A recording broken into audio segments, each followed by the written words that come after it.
घड़साना किसान आंदोलन से निकला एक सितारा, मास्टर से प्रधान और फिर विधायक।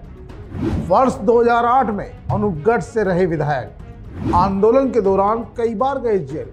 राजस्थान की राजनीति में कुछ ऐसे चेहरे होते हैं जिनकी पहचान किसी बड़े राजनीतिक परिवार से नहीं बल्कि उनके संघर्ष और आंदोलनों से बनती है। घड़साना और अनूपगढ़ की राजनीति में पवन दुग्गल ऐसा ही एक नाम है। कभी निजी स्कूल में शिक्षक की नौकरी करने वाले पवन दुग्गल ने किसान आंदोलनों की आग में तपकर राजनीतिक पहचान बनाई। लाठियां खाई, जेल गए, प्रधान बने, विधायक बने और फिर माकपा छोड़कर भाजपा में नई राजनीतिक पारी शुरू कर दी। बीजेपी भी लगातार उन्हें अलग अलग जिम्मेदारियां दे रही है। पीके टाइम्स की इनसाइड स्टोरी में हम बात करेंगे पवन दुग्गल के राजनीतिक सफर को लेकर। नमस्कार, मैं हूं नीरज मेहरा और आप देख रहे हैं पीके टाइम्स। पवन कुमार दुग्गल का जन्म 8 नवंबर 1976 में हुआ। दलित किसान परिवार में जन्मे, किसान आंदोलन से जुड़े, अनूपगढ़ के प्रधान भी रहे, अनूपगढ़ के विधायक भी रहे, भाजपा में शामिल हुए। पवन कुमार दुग्गल का जन्म 8 नवंबर 1976 को ग्राम सादुल शहर श्री गंगानगर में एससी वर्ग के एक किसान परिवार में हुआ। उनके पिता किसानी करते थे और पिता का नाम मनीराम था। पवन कुमार दुग्गल की शिक्षा दीक्षा श्री गंगानगर में ही हुई, लेकिन बीए उन्होंने महर्षि दयानंद सरस्वती विश्वविद्यालय अजमेर से की। विवाह के उपरांत वे एक निजी स्कूल में टीचर रहे, लेकिन उनका मन नौकरी से ज़्यादा समाज और किसान और मजदूरों के मुद्दों में लगा रहता था। यही कारण रहा कि वे धीरे धीरे किसान आंदोलन से जुड़ते गए और पानी के मुद्दे को लेकर जब घड़साना रावला में किसान आंदोलन चल रहा था तो उसमें पूरी तरह से सक्रिय भागीदारी निभाई। वर्ष 2004 से लेकर 2022 तक किसान आंदोलन, मजदूर आंदोलन से जुड़े रहे। इस दौरान माकपा का पूरे जिले में काम देखा। कई बार धरने प्रदर्शन के दौरान लाठियां खाई, जेल गए, गिरफ्तारियां दी।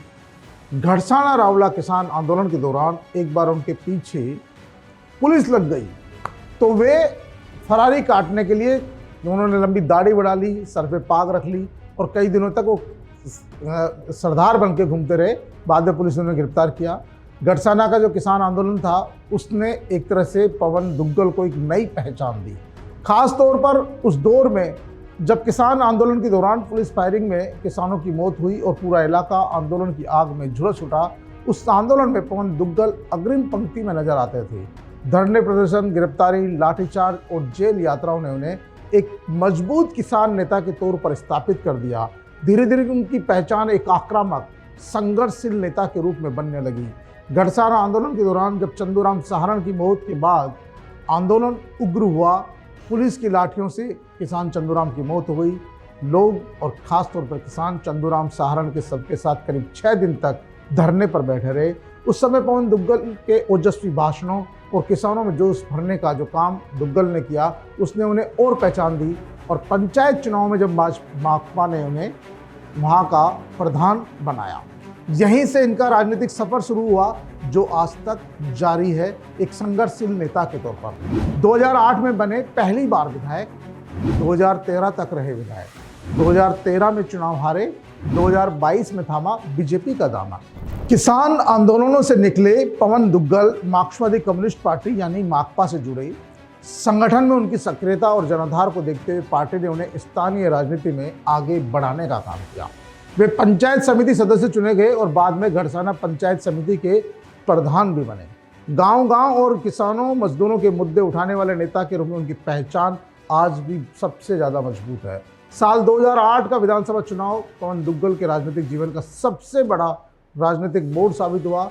माकपा ने उन्हें अनूपगढ़ विधानसभा क्षेत्र से उम्मीदवार बनाया और उन्होंने जीत दर्ज की, विधानसभा का सफर तय किया। वर्ष 2008 से 13 तक विधायक रहे पवन दुग्गल ने विधानसभा में किसानों, मजदूरों और ग्रामीण क्षेत्रों के मुद्दों को जिस प्रमुखता से उठाया उसने उनकी एक विशेष छवि बनाई।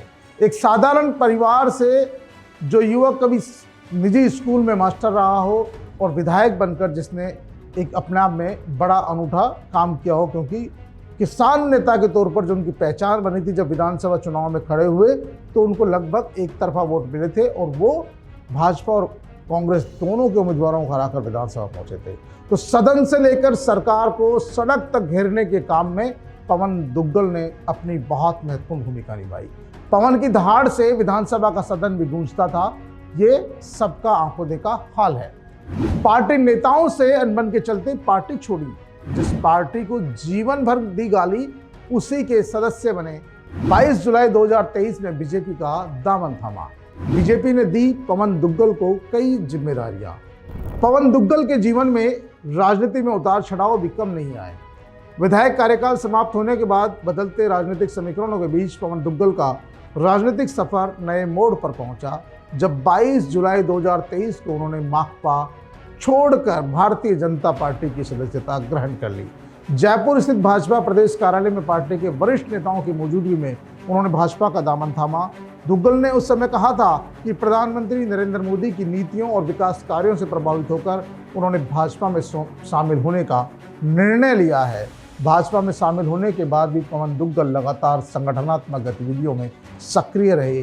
पार्टी ने उनके अनुभव और जनसंपर्क क्षमता को देखते हुए उन्हें बिहार चुनावों में प्रभारी बनाया और पवन दुग्गल ने वहां भी बेहतरीन कार्य किया। पवन दुग्गल अब पक्के भाजपाई नेता बन गए हैं, बीजेपी के संगठन को मजबूत करने में जुटे हैं।